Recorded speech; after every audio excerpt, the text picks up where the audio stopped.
அஸ்ஸலாமு அலைக்கும் ஃப்ரெண்ட்ஸ். நாம் இப்போ சோறு எப்படி வடிக்கிறதுன்னு பார்க்கலாம். இப்போ உலை கொதிச்சுட்டு இருக்குது. நான் அரிசியை களைஞ்சிட்டு இதில் சேர்த்துட்டு தேவையான அளவு உப்பும் சேர்த்துக்கிறேன். இப்போ கொதிக்கட்டு பாருங்கள், கொதிச்சு வருது. இந்த மாதிரி பொங்கி வர்ற டயத்தில் நாம் ஸ்டவ்வை ஆஃப் பண்ணிவிட்டு ஒரு மூடி போட்டு மூடி வச்சிடலாம். ஒரு 20 நிமிஷம் அப்படியே இருக்கட்டும். இந்த மாதிரி நம்ம ஸ்டவ்வை ஆஃப் பண்ணி போடுறதுனால சோறு ஏதாவது ஆகிடுமோ, ஒன்றோட ஒன்று கிஸ்னு ஒட்டிடுமோ அப்படின்னு பயப்படாதீங்க, எதுவுமே ஆகாது.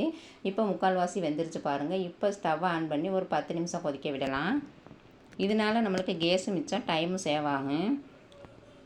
பாருங்கள், இப்போ கொதிச்சிருச்சு. இப்போ சோறு நல்லா முழுசாக வெந்து நல்லா மலர்ந்து வந்துருச்சு. இப்போ நம்ம வடிச்சிடலாம். நான் இப்போ வடிச்சிட்டேன். வடித்து நல்லா தண்ணி வடித்ததுக்கப்புறமா நம்ம சோறை எடுத்து பார்க்கலாம்.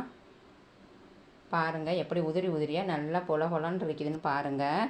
இப்போ நான் பிளேட்டில் போட்டு காட்டுறேன். பாருங்கள் எவ்வளோ உதிரி உதிரியாக இருக்குதுன்னு பாருங்கள். நீங்கள் இதே ட்ரை பண்ணி பாருங்கள். பிடிச்சிருந்தா அப்படியே ஒரு லைக் போட்டுருங்க. தேங்க்யூ.